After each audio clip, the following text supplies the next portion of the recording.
Yahudi atau Jewish, merupakan orang-orang yang memeluk agama Yahudi atau disebut Yudaisme.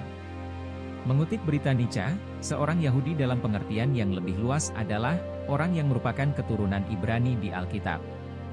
Pada zaman kuno, seorang Yahudi mulanya anggota Yehuda, sebuah suku yang merupakan salah satu dari 12 suku penguasa tanah terjanjikan. Seorang Yahudi juga bisa merupakan warga kerajaan Yehuda. Orang-orang Yahudi, secara keseluruhan awalnya disebut Ibrani atau yang dikenal sebagai bangsa Israel era 538 sebelum Masehi.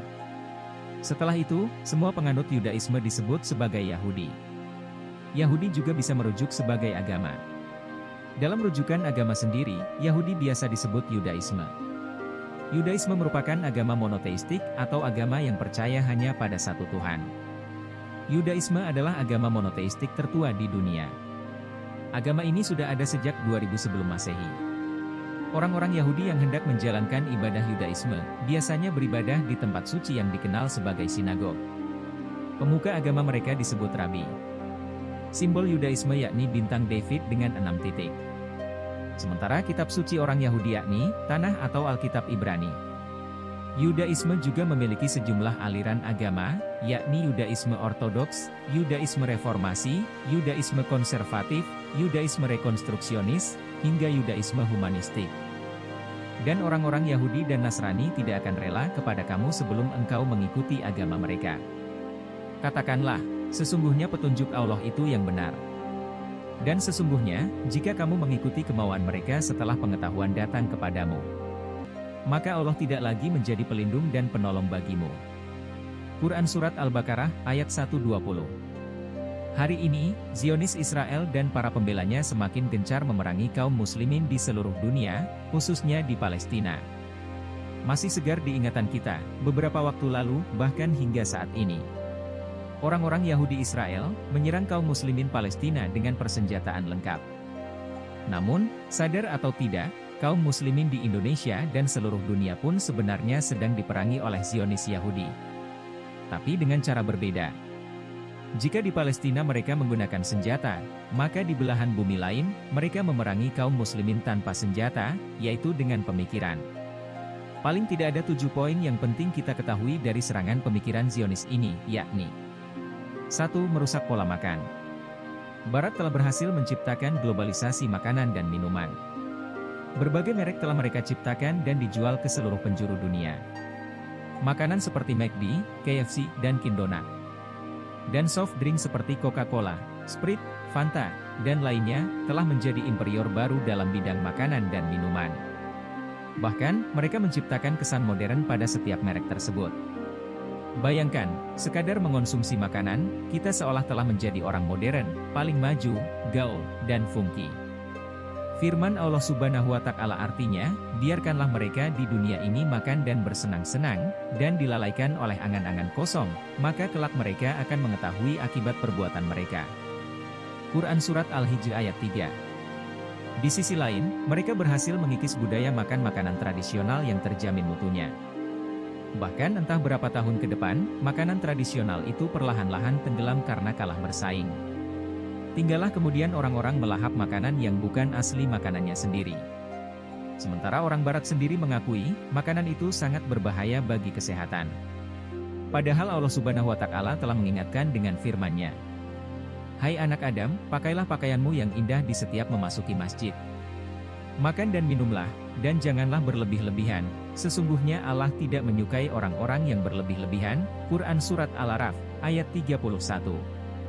2. Menguasai film, TV, dan media cetak. Dunia modern dengan kecanggihan teknologi informasinya telah membuat wajah dunia yang kusam menjadi gemerlap. Dunia terasa menciut, kejadian yang terjadi di belahan bumi barat dapat dilihat detik itu juga di belahan bumi timur. Begitu pula sebaliknya.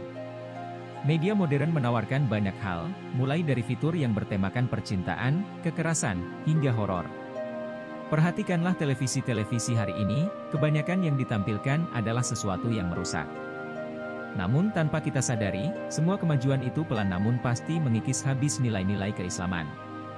Generasi muda yang seharusnya gigih memperjuangkan Islam, kini berkiblat memuja tokoh-tokoh fiktif yang diciptakan dunia modern. Islam dianggap kuno, tidak mengikuti arus zaman, cerewet, dan canggung. Islam diasingkan, sementara manusia semakin asyik dengan kesenangan semu yang ada di dunia ini yang nantinya justru akan menenggelamkannya.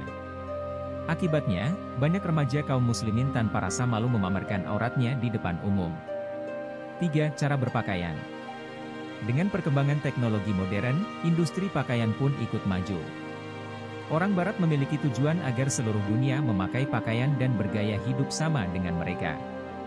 Akibatnya, dapat kita saksikan hari ini, Indonesia dengan mayoritas penduduknya Islam. Tapi ciri Islam tidak terlihat lagi, kecuali simbol berupa tempat ibadah. Sementara kehidupan kaum muslimahnya jauh dari tuntunan Islam, terutama cara berpakaian dan bergaul dengan lawan jenis. Padahal Nabi Muhammad SAW pernah bersabda, "Wanita yang berpakaian tapi telanjang, yang selalu bermaksiat dan menarik orang lain berbuat maksiat. Rambutnya sebesar punuk unta, mereka tidak akan masuk surga. Bahkan tidak akan mencium wanginya, padahal bau surga itu tercium dari jarak sekian dan sekian, jarak yang sangat jauh." Hadis riwayat Muslim. 4. Mempropagandakan cara berpikir bebas. Orang-orang Yahudi meracuni otak-otak kaum muslimin dengan doktrin kebebasan. Karenanya mereka berpendapat, manusia tidak akan mencapai taraf kebebasan berpikir sebelum melepaskan diri dari agama. Hal ini sangat merusak generasi muda Islam dengan pendangkalan akidah. Mereka dididik oleh dunia barat untuk berpikir semaunya. Kata mereka, yang penting senang.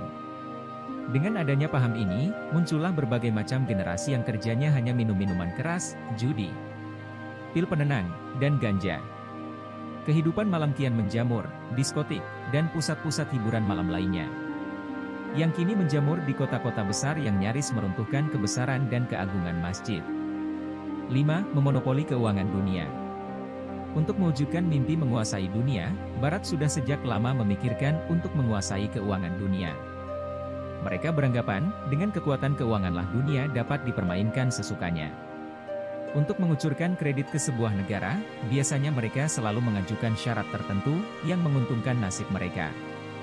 Sementara, negara berkembang umumnya lemah, tidak punya kekuatan untuk menolak syarat yang mereka inginkan. Akibatnya, tatanan hidup negara jadi hancur. Terlebih lagi kehidupan beragama jadi rusak, karena umumnya paham mereka adalah sekuler yang menolak campur tangan agama dalam bisnis. Perhatikanlah firman Allah Subhanahu wa Ta'ala. Hai orang-orang yang beriman, sesungguhnya sebagian besar dari orang-orang alim Yahudi dan rahib-rahib Nasrani benar-benar memakan harta orang dengan jalan yang batil. Dan mereka menghalang-halangi manusia dari jalan Allah. Quran Surat At-Taubah, ayat 34.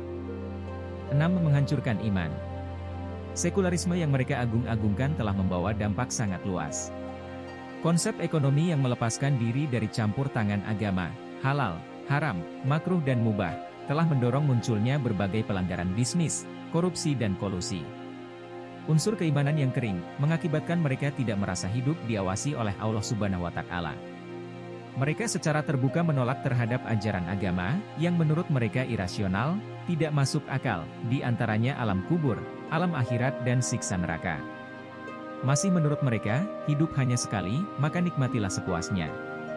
Paham ini mereka sebarkan dalam film, sinetron, dan lain-lain. Kebencian mereka terhadap Nabi Muhammad SAW dan para juru dakwah menyebabkan mereka terus berusaha untuk menghapus kewibawaannya di mata anak-anak muda. Sehingga mereka menciptakan tokoh-tokoh kafir yang banyak dipuja para remaja hari ini. Bahkan dengan alasan kebebasan, mereka mengampanyekan apa yang disebut dengan HAM, hak asasi manusia. Dan kebebasan berbicara dan mengekspresikan pendapat, sehingga mereka mempengaruhi pola pikir remaja untuk berbuat apa saja karena dijamin HAM. Telanjang, mabuk-mabukan, hingga perzinaan disebutnya hak asasi, naudzubillah. Akibatnya orang tidak punya kontrol, tak ada lagi saling menasihati dalam kebenaran. Mereka satu sama lain selalu tidak melarang tindakan munkar yang mereka perbuat.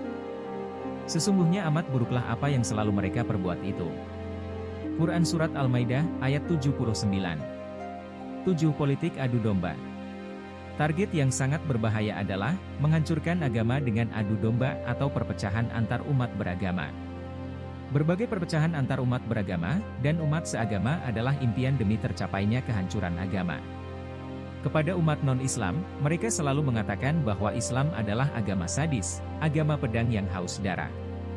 Selain itu mereka senantiasa mengampanyekan bahwa umat Islam itu fundamentalis, pelaku teroris, dan anarkis. Jika ada teror, maka media barat menuduh umat Islam sebagai pelakunya. Anehnya, jika pelakunya adalah seorang non-Muslim, mereka diam seribu bahasa. Jika umat Islam yang melakukannya sebagai pembalasan, maka mereka mengutuknya dan mengekspos ke seluruh dunia. Karena mereka punya kekuatan media untuk mencapai semuanya. Itulah tadi 7 perangkap Yahudi yang harus kita ketahui, agar kita bisa terhindar. Terima kasih untuk Anda yang selalu setia menonton video saya, kita berjumpa kembali pada video menarik selanjutnya.